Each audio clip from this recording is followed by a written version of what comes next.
Action Network North America have a campaign to protect pollinators from the onslaughts of agricultural chemicals. About 2 weeks ago or so, we filed suit with the EPA to requesting that they ban two particular neonicotinoids that have been shown to have some serious acute and chronic effects on honeybees. And as you know, honeybees are essential to our nation's agriculture. They are responsible for pollinating many of the crops that we eat, including almonds and apples and blueberries. So it's a very serious situation where we are, on one hand, using chemicals in agriculture that affect very essential pollinators that we need to provide much of the food that we eat. So I just want to get right into it. Our first presenter will be Andy, who we heard from earlier. Andrew Kimbrell, of course, is the Executive Director of the Center for Food Safety. Followed after Andy, we would have Les Crowder. He's an organic beekeeper right here in New Mexico. He is an author and is the president of the New Mexico Beekeepers Association. After Les, we will hear from Loretta McGrath. She's a project director at Pollinator Partners right here in Santa Fe, New Mexico. So thank you very much, Andrew. Thank you very much. I was thinking, how many people, how poor our earth education is, earth awareness is. I mean, I wonder how many people, if you're in the street, if you take a survey, would even know the importance of pollinators. Or if you asked 100 people, what is zooplankton? I wonder how many people would be able to give you a definition of what zooplankton is. These absolutely critical things for survival on Earth. I owe a lot to Beyond Pesticides for our work on this. Jay and Beyond Pesticides has been on this issue for quite a while. We got some very good information a couple years back that really helped move it forward, and there really was not enough. There was great work being done in science, great work being done in public information, but not so much legal. So when we got involved, it was sort of to try and push the legal end of it a little bit, and don't let me go. no. It's just you're right in the light the camera sees you as a shadow. Let's see this one. Really? A little more.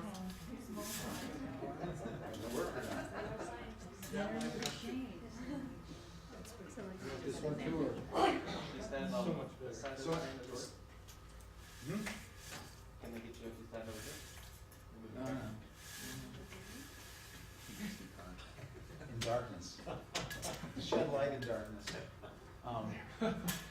Anyway, so originally, based on a huge amount of science, a letter was sent to the EPA. Obviously, the neonicotinoids are part of the EPA's regulatory framework, right, under FIFRA.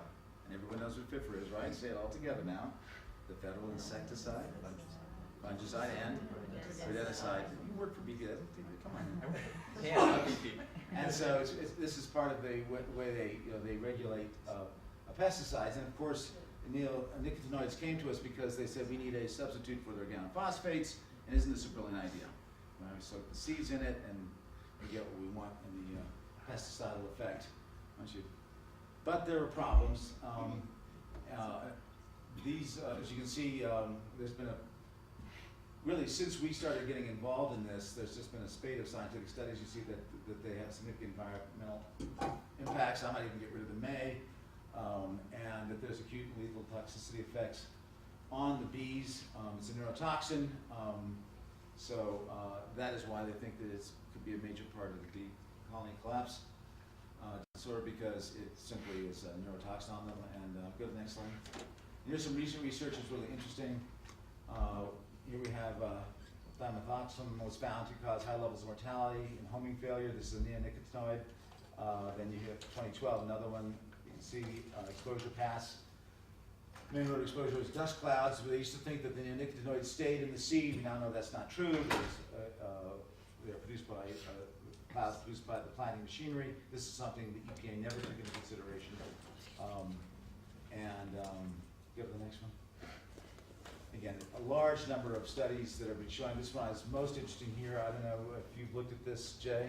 This bottom one on birds is really important. It's been in the works for a while, and again has to do with the impact of the neonicotinoids on birds and their neural and system, and how that disorients them as well. So that was something we've been looking at a lot. Next.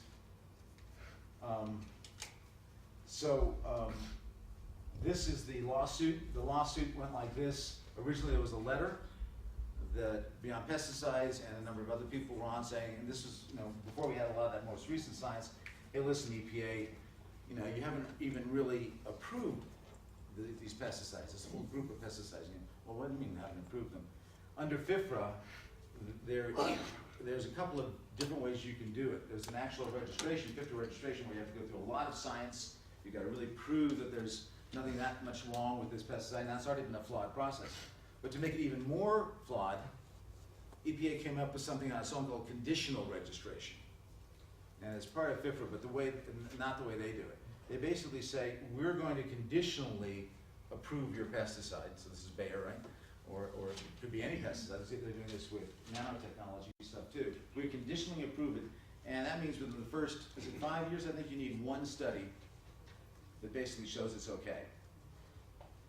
And then theoretically, then they move from that to an actual registration where they're going to demand all these studies. Right? It's called a conditional. I believe that the way they're doing it is completely illegal. But we originally had a letter. Then we turned the letter into a petition, which they had to legally answer. And then we said you have to answer this petition in an emergency fashion. They did not deny the petition. So this petition to basically rescind this conditional registrations. They haven't had a full registration. All these neonicotinoids have never been really approved in the normal fashion. They're still in this conditional, and the one study that they showed was kind of thrown out by EPA itself. So this is really just a blank check they've given these neonics in the regulation. And they've kind of tried just to keep that going without any real serious science. So the petition that was filed, the emergency petition you see up there, and you see a number of the plaintiffs include beekeepers and just about everyone else. Of course, Beyond Pesticides there as well. Of course, is our Center for Food Safety. Next slide.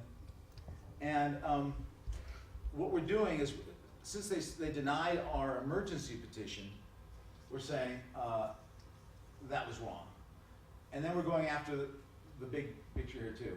Suspend the approvals, 1. 2, we're going after this whole idea of conditional registration, saying this is not the way to do this. Then there's a fairly technical challenge to existing pesticide labels. And then this fourth one really has to do here with their response to us against when they said we're not going to give in to your emergency petition. They did not look at the science that we provided, and that's a violation of the Administrative Procedure Act. And they also violated the Administrative Procedure Act by denying public comment and mandatory notice. So it's both procedural, and then we also get to the heart of this, which is the suspending of the clothianidin and thimerosal, and also the conditional registrations. So it's the first major lawsuit. It's the first one to challenge the way they're doing this with conditional registrations. So it will have a profound effect both on the neonics as well as on this whole pattern of behavior at EPA. And I have to say that we know a lot of inside stuff that's been going on at EPA, and the level of deceit, of sham science, of hiding by lower people in the EPA so that the higher-ups would not know the science and what was going on, the misdirection, miscommunication on this, the corporate influence on members at EPA. When you know the whole story of this, it is one of the more discouraging stories you can possibly imagine, and particularly in an area that has as much extraordinary as Michelle pointed out, the enormous impact that this will have on the entire human species, that this level of small-time corruption continues at the EPA, and this is, as we found out about it, it became more and more shocking, I think, to all of us who were involved. I'm really, really pleased, by the way, that the beekeepers. I mean, it's really, really important to know that, you know, with the help of Peter Jenkins on my staff, and Elizabeth Walker, and the folks at Beyond Pesticides, we've really been able to get a lot of beekeepers behind this. They're often reluctant to litigate against an agency. They often have to get approvals at agencies. There's this general fear, and that we were able to overcome that, I think, is a real triumph to the people that were involved in this, including my staff and some of the others. I don't know if there's another one. Nope. How do you decide on those? So go to the next one that's blank. This, I'm gonna say, so it should be a big question mark. We don't know what the answer, we don't know what's going to happen as far as the lawsuit is concerned. There is a possibility that EPA will come to us, the plaintiffs, and say, listen, you know, we'll retract our emergency thing, and we'll give you a timeline and answering your original petition that deals with all these things. So we have to see where the Obama EPA really, where the new, you know, Lisa Jackson's no longer there, so we have new leadership in the EPA. So we don't really know what their reaction to this is going to be, whether they come and settle or whether they're going to try and fight it out tooth and nail on this. But again, it is absolutely critical for the neonic issue, but also I think it's really important for this whole conditional registration, which is this, again, this substitute for actual registration under FIFRA that they've come up with, and that now goes on for over a decade with this and other pesticides that aren't really, they have no science behind it whatsoever. So we'll see what happens, and thank you.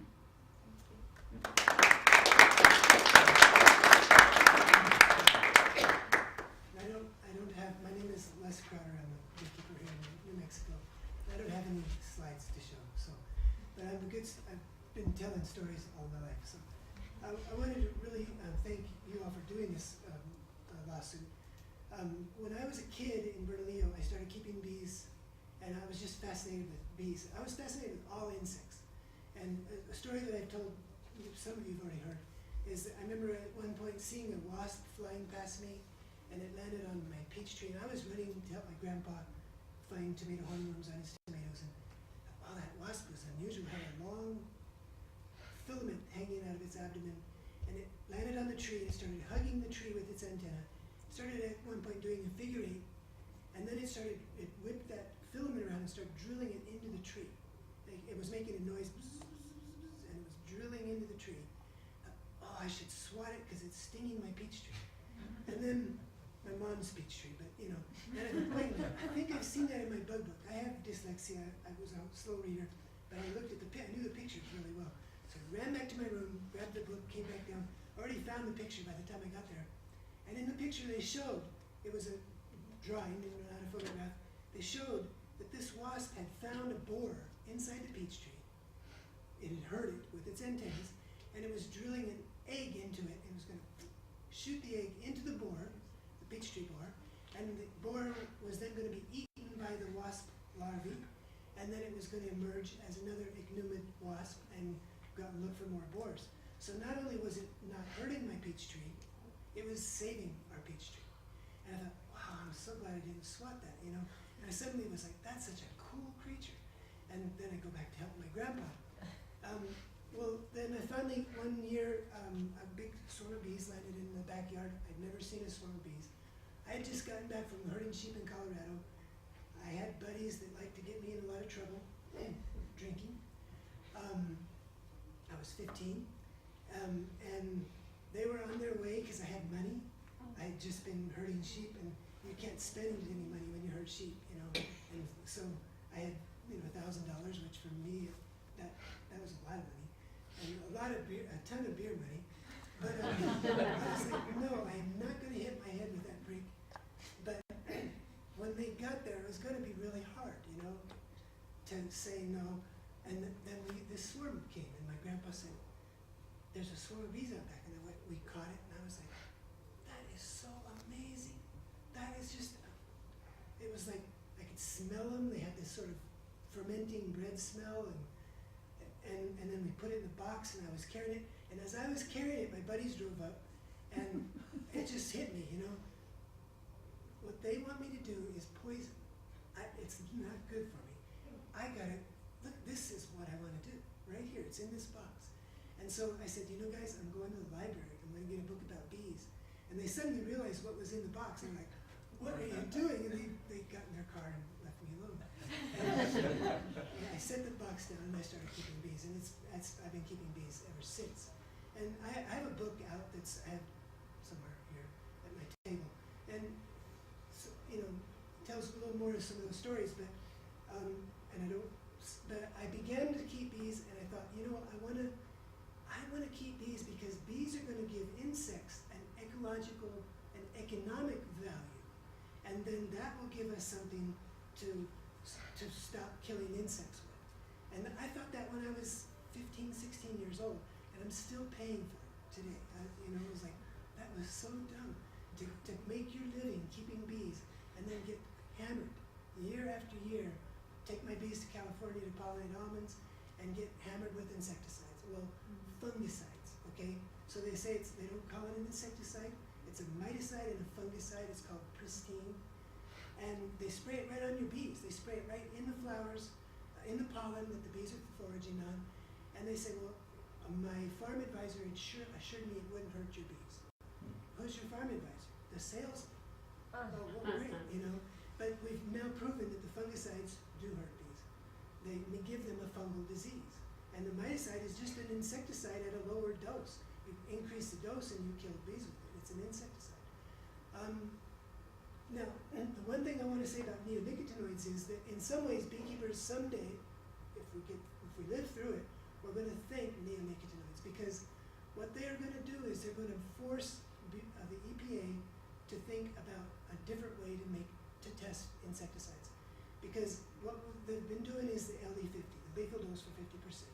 So there's pictures of, you put these little bees in a test tube and you strap them in and you feed them an increasing dose of insecticide until half of them die. That's the lethal dose for 50%. But what we're finding, for instance, in June, Dr. James Nye from University of California at San Diego is going to be here in Albuquerque at the First Presbyterian Church to talk about how he gives them very low doses of neonicotinoids, and suddenly they don't want to drink nectar unless it's very, very sweet. So they lose interest in foraging. This is just a behavioral change at a very low dose. And that's very significant to a beehive. A beehive makes its living foraging for nectar and pollen. And it needs to be quick, because certain things are going to bloom right now and they're going to be out there foraging. And as soon as those start to taper off and something else comes into bloom, they need to reroute their workers. Oh, stop on the mustard, go hit the Phacelia, or go hit the locust trees. And they're going to have to quickly move to a different flower and keep the forage coming in rapidly. There's 80,000 bees in a hive, and they have to feed themselves and store up enough honey to make living through the winter possible when there aren't going to be any flowers. And so they have to be very quick. And neonicotinoids have been shown to slow down their foraging rate, to slow down the ability to learn. They gave bees little plastic flowers, blue and yellow. And then they put nectar in the blue ones. The bees forage only on, they first go out to both, and then quickly figure out there's nothing in the yellow flowers, ignore them. So they do the blue flowers. And then when they switch and put nectar in the yellow flowers, the bees suddenly say, oh, wait, now the yellow flowers are no good, only do the blue flowers. Give them a little bit of neonicotinoids, and they just keep visiting all the flowers all the time. Well, they lost half of their efficiency. So neonicotinoids are going to force us to find a better test, because what's happening is we're not getting the acute toxicity that just kills them outright, but the hive eventually dies because it's lost it's done enough brain damage to the bees that the hive can't survive. So we're going to have to come up with a better test. I'm proposing a worker longevity test because it's easy to do. And so many, as a matter of fact, beekeepers use insecticides in beehives. They use miticides to kill the varroa mite. Now, I haven't used miticides. I used one briefly in 1993 or so, and then I regretted it, and I haven't used them since, okay? But at the time I was told, if you keep mites in your bees, we're all gonna keep the mites. And I went ahead and used it, and then I regretted it ever since. And so, we can raise bees that are mite resistant. And Dr. Danka has and with USDA lab in Beltsville, Maryland, I think. But he's been now showing that we can raise bees. There's 3 different mechanisms by which honeybees can be resistant to the mite genetically without any help of miticides. And as a matter of fact, he's shown that the miticides actually do a lot of damage to the bees, and eventually they accumulate in the wax and flat out kill the bees. There's eventually you get enough miticide in the beeswax that it's above the LD50 for bees. So your honeycombs become poisonous. This leads me to, I spoke at the American Honey Producers Association in San Diego, and they were presenting this evidence that the miticides are accumulating in the wax and killing the bees, and that you could indeed raise bees that were mite resistant, and proposing that a lot of beekeepers at least give it a try. You had 10,000 hives, take 100 of them and don't give them miticide and breed from your survivors. It's that simple. And most of the feral bees are now mite resistant anyway. So at the end of this, we had a dinner out on a cruise ship out in the bay, and it's all paid for. I mean, I was a speaker, so that's cool. And so this man is sitting beside me, and he's not saying anything. There's 8 of us at this table, and all of a sudden he kind of slams his fist down, and jars the glasses, and he says, "I just got to get this off my chest." And he said, "I've done everything the way they told me. I have 10,000 hives, and I have given them Apistan, and I've alternated it with Kumafos, and I've taken the strips out every 2 weeks, and I have disposed of them as hazardous materials, which has been expensive. And now they're telling me that I've poisoned my bees, and that I need to get rid of all my combs. I have 500,000 combs. How am I going to do this? I have been deceived." And I thought, wow, I can see where he's, in a sense, losing his religion. He's suddenly feeling like he depended on them, he believed in them, and he's suddenly realizing that they deceived him, they betrayed him. And he's been poisoning his bees. And he can't, and his livelihood is at stake, right? And my thought was, I never believed them. It's a poison. You're putting a poison in your beehive to make your bees healthy. It's a poison, and we've put too much poison everywhere. We've already about ready to poison ourselves off. And I've often felt like if we were the lemmings running to the cliff, the beekeepers were the first ones who were going, "Oh, blankety blank." We're at the edge of a cliff, and a lot of the beekeepers have fallen off the cliff already. Thousands of beekeepers have fallen off the edge of that cliff. And we're trying to turn the herd, but today I realize that the beekeepers aren't the only ones at the edge of the cliff. That pediatrician really impressed me, and the frog guy. There's a whole bunch of other things already falling off the cliff, and we have to stop. And so I'm really glad to know that we can start suing them, and we have to get ornery about it. We have to make a noise. The beekeepers in New Mexico are ready to protest, to do whatever it takes to make noise and say, this way of raising our food has to stop. Right now we raise bees in the most poisonous environment in the world, which is where we raise our food. It's easier to raise bees in the mountains or anywhere, but where we raise our food, herbicide, fungicide, insecticide, miticide, aside means kill, right? And eventually they're all homicides. That's what I like to keep in mind, is that eventually that we're killing ourselves. Okay. Question? I know I missed the question.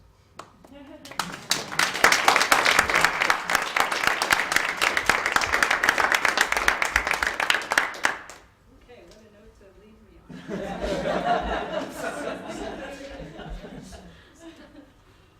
Okay, so where did we take that here in New Mexico? I'm also a top bar beekeeper, and this is my 7th year keeping bees, and I actually studied with Les. And prior to that, I had some of my professional life, I was also a professional gardener. So I worked a lot with plants and flowers, and so it brought me around to working with bees and other insects. And the Pollinator Partners project. So I actually started beekeeping the year that colony collapse came about, which is kind of interesting, right, in 2006. So how did the Pollinator Partners Project come about, which is very New Mexico based? It started 3 years ago, so we're a pretty new project. And it really came about because a number of us beekeepers here in New Mexico were really concerned about colony collapse disorder. And we hadn't really seen, we weren't seeing much evidence of it here in New Mexico.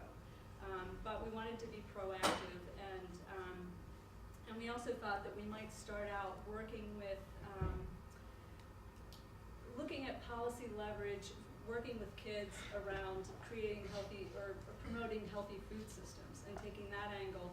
But soon thereafter, the leadership in our state shifted, and we recognized that that wasn't the best tack for us. So we wanted to approach it from the ground level. We also realized that there's a fair amount of leverage at the ground level here in New Mexico because we have neonicotinoids in our food system, but we also have a lot.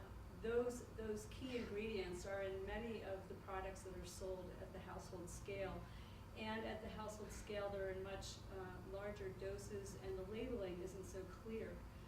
So we have a lot of people who are using products that never realize the extent to which they're contaminating their local environments.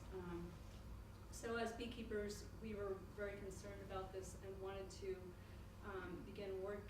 start working more within our beekeeping groups around the state, but also to work with food consumers, food activists, gardeners, farmers, people who are working with public lands and so on. And that's how the project came about.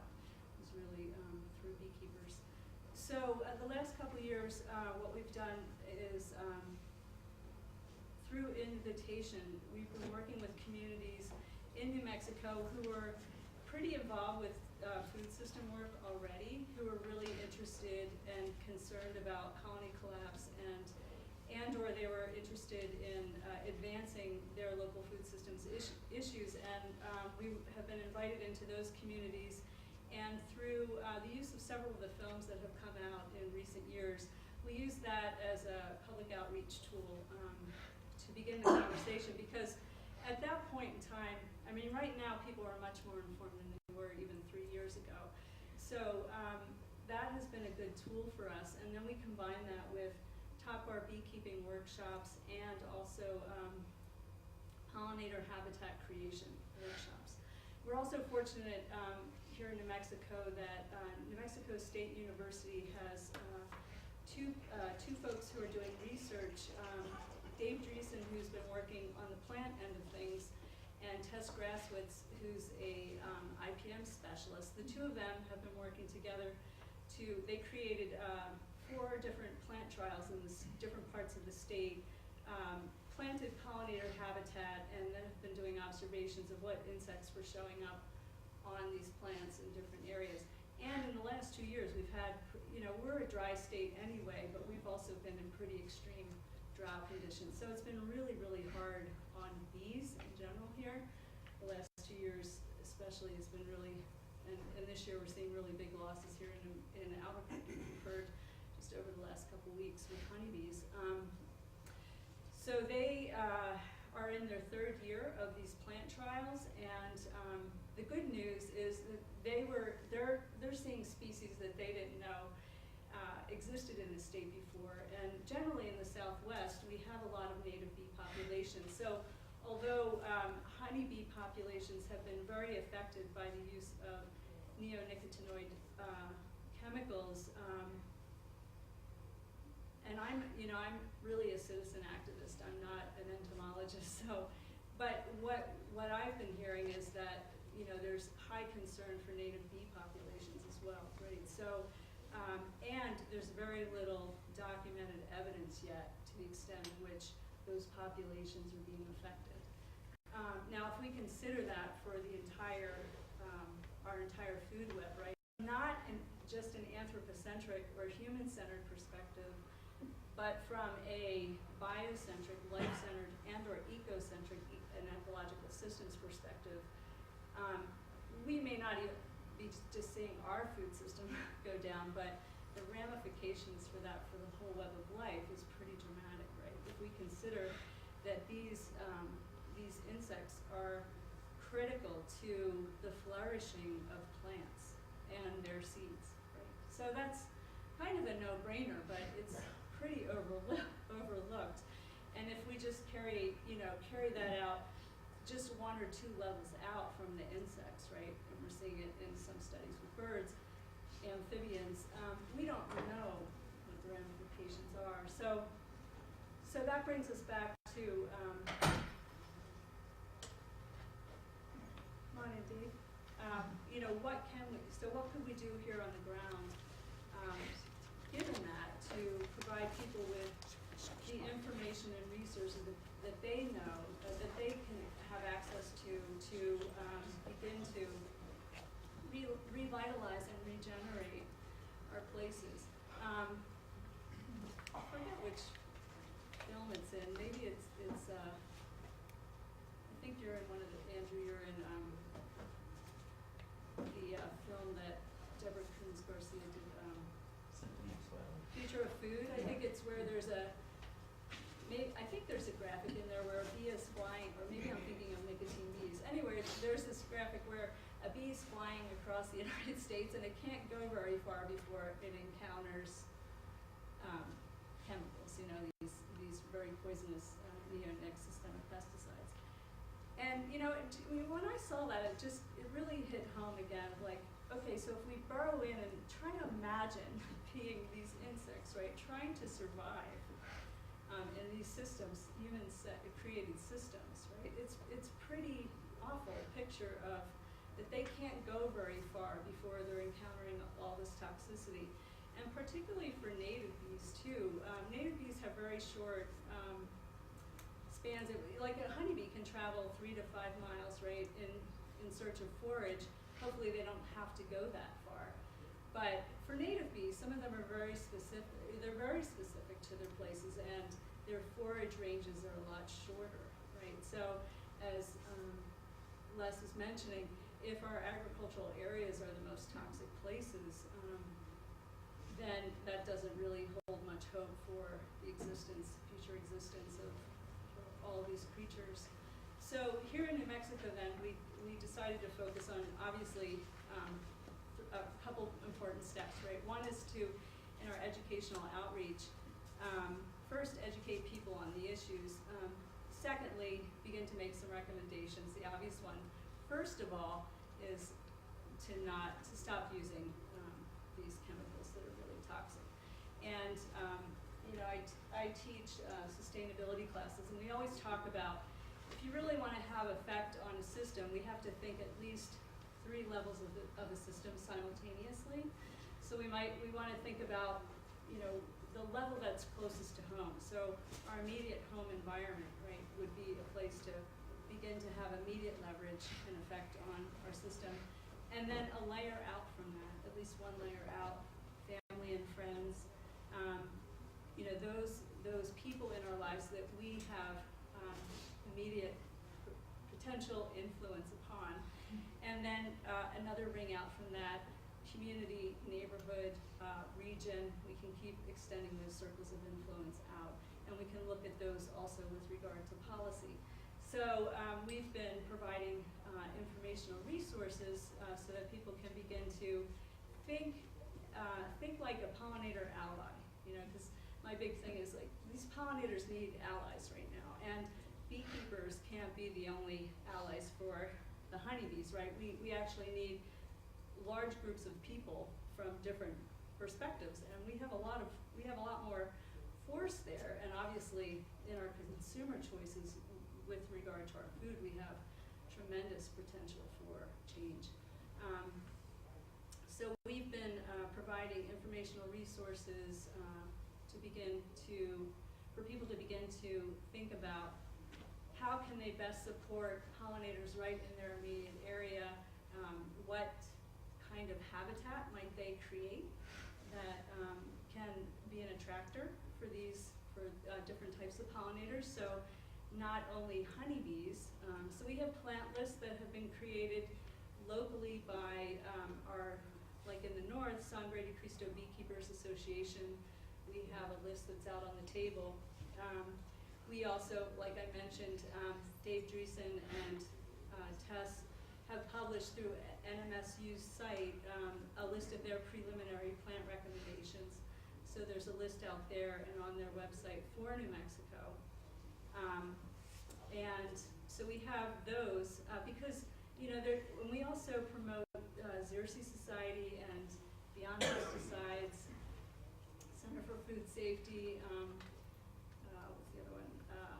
Pesticide Action Network. So we promote the publications because, you know, we don't have the resources to recreate that work, and why should we? Those organizations are doing great work, and if you're from different areas in the country, they have different recommendations for specific regions that are useful. But here in New Mexico, we're actually a place that is a convergence of 5 or 6 different types of bioregions. So there's actually a lot of biodiversity in the Southwest, and significant differences in certain areas that you know, the researchers at NMSU and we wanted to create research that was a little more place specific, and then we're also encouraging people to do the same thing. So each community can find their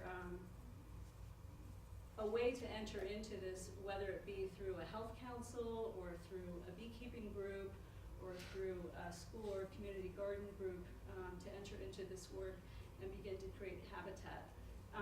It's pretty daunting here because we're very dry, but also the extreme drought of the last 2 years makes it a little tricky to say to people, come on, go out there and, you know, plant these plants, and, you know, it's difficult to get them started or to find the right ones.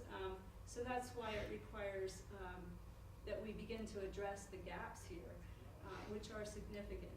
If we had, say, a handful of farmers here who are, we don't have large-scale agriculture here by national standards, but if we had a serious number of farmers here who wanted to start creating pollinator habitat on their farms, we'd pretty soon we'd run up against a limitation in the number of plants we had available, say, native plants. So it's, so we have identified a gap there, like who are the people who would like to cultivate the plants that we need to foster more biodiverse native habitats, and who are the folks who can help us do the training, right, to provide training for folks, because we have NRCS here, and those professionals are working on the ground all the time, but we don't have anyone that I know of right now who is a pollinator conservation specialist.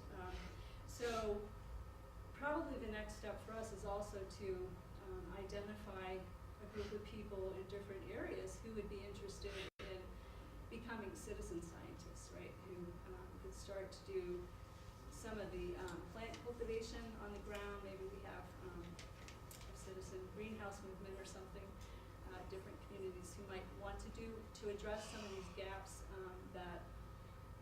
that are here right now, and that really would need to be addressed if we were to move the state in the direction of really having these areas, these concentrated, you know, what if these concentrated pollinator habitat areas start to link up, right? And we build these corridors just as folks do in creating wildlife corridors. These are wildlife corridors, and these are places where if we begin to create safe havens for pollinators, and we begin to bring the plants in that attract both native pollinators and honeybees, we're also going to see a whole host of other life arrive. And I know this just from, you know, the little time that I've spent as a beekeeper, what happened when I brought 1 or 2 hives and put them on my rooftop in an area in downtown Santa Fe that didn't have, you know, it had some plants, but, you know, I would say the biodiversity was, yeah, it wasn't very complex, right? But what happened in a year or two is I observed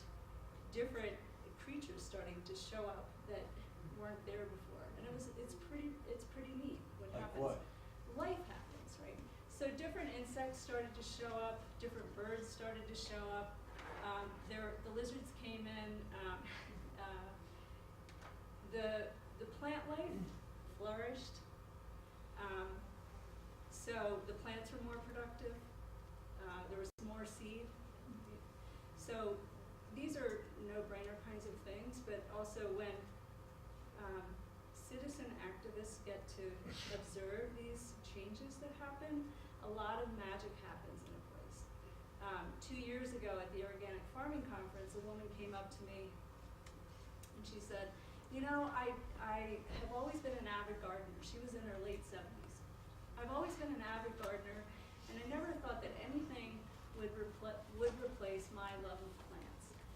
And she said, but I have to tell you, the first year you were here, you know, I picked up one of your plant lists, and I just live in this, you know, small little house in Albuquerque, and I have a little backyard, and I have little 4x4 gardens, but I decided to dedicate just one of those 4x4 gardens to pollinator plantings.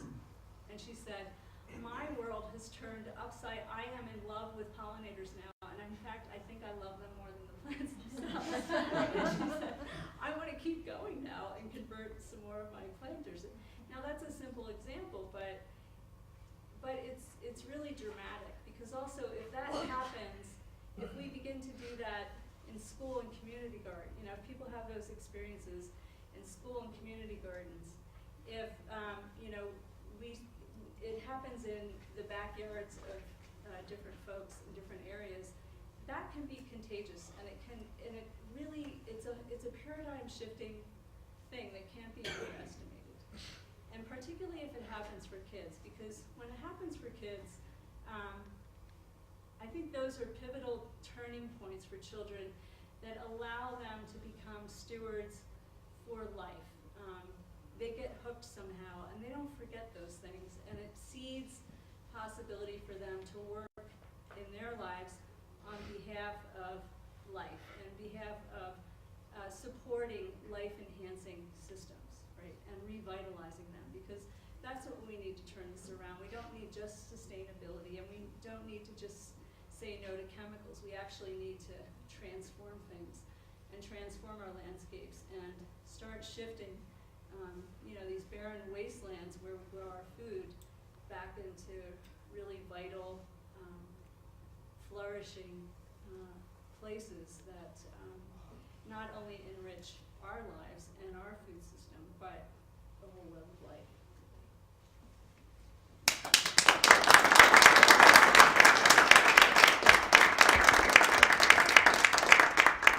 Are there any questions? I have a short question for each of you. That maybe one is, would it be useful when you file a brief, to make it more public? So I think if more than your mailing list knew that there was the first case filed for bees, it might excite people on the fringes and also make them aware of the problem. And I was wondering if there was a way for the press to pick up these things. And I know how hard that is, but Well, actually, the press picked up this lawsuit very well. yeah. We got stories all over the place, and a lot of the national groups, Friends of the Earth, PAN, you know, all of us got to be able to say our piece, and I think I really resonate with what you're saying. I think one of the problems is that if people continue to just see one emergency after the other, it can be a little numbing. Oh, now it's the bees. You know, it's one of the great things we heard, you know, this morning as well. Oh, now, oh my goodness, and I'm gonna become, you know, I'm gonna start losing my sperm count. Oh my goodness, you know, I'm gonna be chemically castrated. You know, all really important, but it can become numbing. And I think, you know, what you're saying resonates with me a lot. And the other part of our job is one part is to stop the bleeding, you know, because we do need to save these bees. But the other part is to change the consciousness, because it isn't just the organophosphates before the neonics. It's to change the kind of consciousness that continues to view nature as essentially hostile, and refuses to see our own species and sort of reinvent our species in our relationship to the natural world, and reinvent our economy as a wholly owned subsidiary of ecology. And these are these huge consciousness shifts that we need to make. So yes, we need to follow lawsuits. Yes, we need to do everything we're all doing, but it's not going to be good enough just to stop the bleeding. We're going to have to change our consciousness through this kind of work, through schools, through that kind of earth awareness. I pledge allegiance to the earth, K through 6. I mean, people have a whole different understanding, and then that contextualizes everything, and it doesn't just make it so, and energizes and animates, and gives you something to be for, rather than this constant drumbeat of, oh God, this, oh no, that, oh, gotta stop that, oh no. So it's not either or, it's stop the bleeding and change the consciousness. I think that's the magic element of that, and that is where I think we're missing press. That's where we're missing of that large understanding that this is this moment that we all have here as a species. Otherwise, the Earth will probably get through, but I'm not sure we'll be here to see it. Well, I was just going to actually chime in on that. I mean, everything that Andy said, I think actually thought this is some of the best press we've done in a while on bee stuff. You know, CBS News, New York Times, Reuters, AP. I say this because I got to work on a lot of the media work for it. And so I think actually one of the best jobs we've done in media in a long time. And then I think you're right, the flip side is the challenge of articulating the other side of it. I'd say one of the things we've tried to do early on beyond pesticides and PAN is we created this website called Honeybee Haven to get folks to pledge to create their own honeybee spaces to protect bees. And then take that pledge, so over, I think, 10,000-ish people have taken that pledge so far across the country, and then map those havens so we can get this sense of where people are creating these protection zones for bees across the country, doing the types of things that would be healthy spaces for bees. So not as rich as what all the folks here are doing in New Mexico, but at least an entry point for the folks to start thinking that way. So taking advantage of that, but yes, we got to amplify that side of it even more. And then just a point of information, the European Union has recommended a 2-year moratorium on the use of these chemicals. It was initially blocked by Germany. Anyone guess why Germany might have blocked it? Their aircraft scientists had zero shot. Really? And in England, but the English MPs just came forward and said, no, we don't want to block it anymore. So I think there's a very good chance that moratorium is going to go through, which gives us an enormous legal handle. It's one thing to go in with all the great expertise we have, which is great, and all the fantastic new science up there, which I went through too quickly, but we can get to people as from the other groups. But I think that the European Union thought it's significant enough to have a 2-year moratorium. It will be a very, very important leverage for us with EPA. Is that for all Unix? You've got 2 listed on your lawsuit. It's for 3 different ones. Biomethoxam, imidacloprid, and clycopropyene. There's a complex thing because the original petition was just about diclofenac, and some complexity in there that we had to finesse in the lawsuit, but I think we did it successfully. For Les, you started to talk about the 3 ways to make bees mite resistant. I got genetic and I didn't get the other 2. They're all genetic, so my contention is that if we let nature take its course, we work with nature. Like when we use a miticide, we're fighting nature's resistance because the mites eventually become resistant to the miticide. And so beekeepers were doing that themselves. We were using insecticides in the beehive. If we wait and let nature become resistant by getting mite-resistant bees, then we're using nature's resistance on our side. It's not like we're going to beat nature or win, it's we're going to work with nature. And so, but the scientists have now identified 3 traits in bees. Excuse me. I slept actually 2.5 hours last night, so I'm still from 2 to 4:30. But so what they're finding is that certain bees have a trait that allows them to find the mites on each other and groom them. They crush them, and you find the mangled mites at the bottom of the hive. There's another group of bees that the mite is a pregnant female. All the mites we see are pregnant females. And what it does is it hangs on to bees, and it waits till the bee walks into the part of the nest where the bee larvae are about to spin their cocoon. And then it comes off the bee, it smells its way down into the larvae, and it winds up inside the cocoon with the larvae bee. And then it lays 6 eggs. Half of them are males, they're little tiny white, almost microscopic, and half of them are females.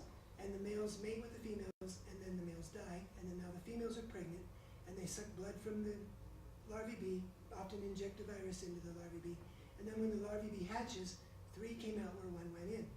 And so there are certain bees that have a trait that when the mite bites the larvae bee down inside the cocoon, the nurse bees up on top, outside of the cocoon, smell that there's something wrong, and they cut the cocoon open, and they throw the larvae infested with the mite out, and the mite with it.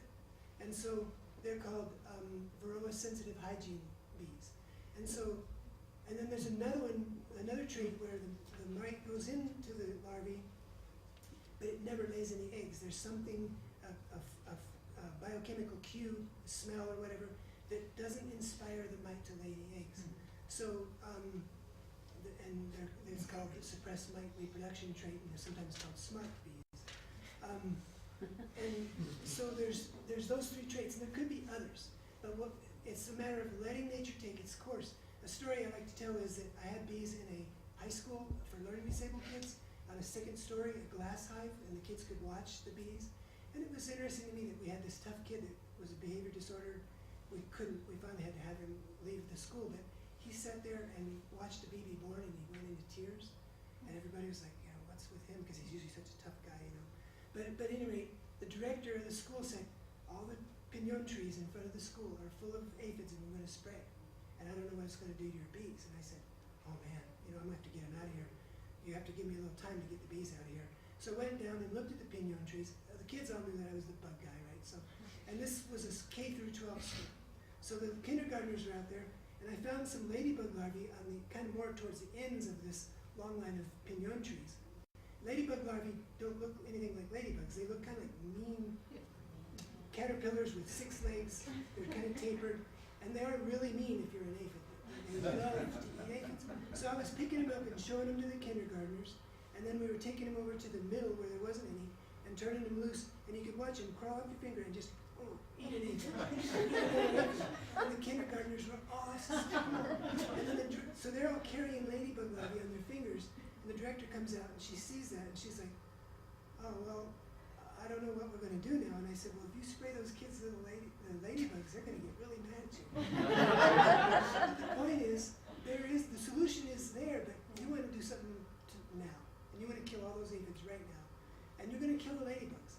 And the aphids are going to come back faster than ever because now the ladybugs are gone. You give it a little time, and we're going to take a little loss, but the ladybugs are going to take over, and they're going to keep the aphids in check. But we just have to work with nature. We can't keep fighting nature. And now all those little kids know what a ladybug larvae looks like and how to deal with aphids. And so that's So the guys we're working with on this lawsuit are big commercial beekeepers. They're migratory guys. They're trucking thousands of hives across the country. They're working in industrial agriculture. And when you sit down and talk to these guys about organic beekeeping, their sense is that the problems they're having with varroa and these other things are really symptomatic of working in the industrial agricultural setting. That they're they're sort of more vulnerable to problems that hives could recover from normally in a more less chemical exposed environment. Do you think? And so the concept of not using is Kumafo still working? no. Well, many mites are resistant to Kumafo. Right. Yeah. But the concept of not introducing miticide, they feel, last conversation we had, is just an impossibility. Oh, yeah. Okay. So I just talked at the American Honey Producers in January. Yeah. The American Honey Producers is like the big guys for the most part. The American Beekeeping Federation is a little more shifted towards the hobby beekeepers. And so most of the members of American Honey Producers have thousands of hives and up to 25,000 hives. Right.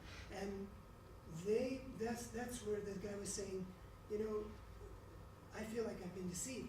So Dr. Danka was telling them that they should try to not use a miticide, even if it's on a portion of their hives, because they have to breed for mite resistance.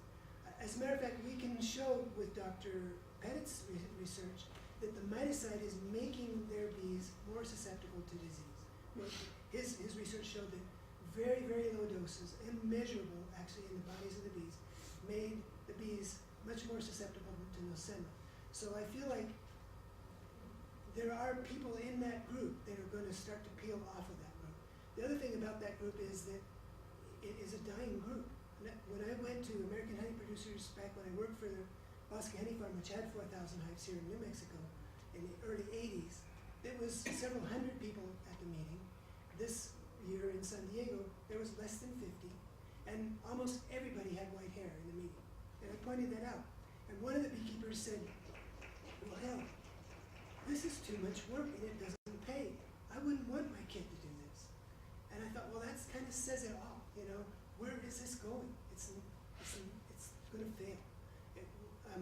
The almond price can go up to $300 a colony, and if you can't keep your bees alive, like this year, you know, we had anywhere from 40 to, some people, one guy had 13,000 hives in South Dakota, and he actually got to the almonds with 3,000, 10,000 died. So that's a huge loss. If you can't keep them alive, that whole group is going to disappear. And then we're in real trouble. And it's very close. We're getting close. Do you know anything We about? had that in the lawsuit, we go through that whole, and actually, whatever one thinks of that industrial use of bees, it's effective for the agency. That's the kind of voices they like to listen to, rather than organic or something like that. So it's also, Yes. it's impressive to have them as part of the lawsuit because it adds credibility to the agency and shows there's another financial interest group besides Bayer they might have to pay attention Yeah, to. the other interesting story to that is how much time it has taken to develop a comfort level for the beekeepers to work with the environmentalists. Exactly. And that's been developing. And in fact, this last article in the New York Times, Britt Ady, who is probably the largest beekeeper in the country, Yes. we were going to a meeting with him at USDA a couple of weeks ago. Got out of the cab, getting ready to go into a meeting which we had organized to bring them with, to meet with the pest management office in USDA. And Brett comes over to me and says, I'm not sure we can go into a meeting with you environmentalists because I'm not sure that's what the message we want to send to the agency or the department. And then we calmed him down and he went into the meeting and his voice over the day, and we did some hill visits, was stronger than the environmentalist was. He was picking up this sense of outrage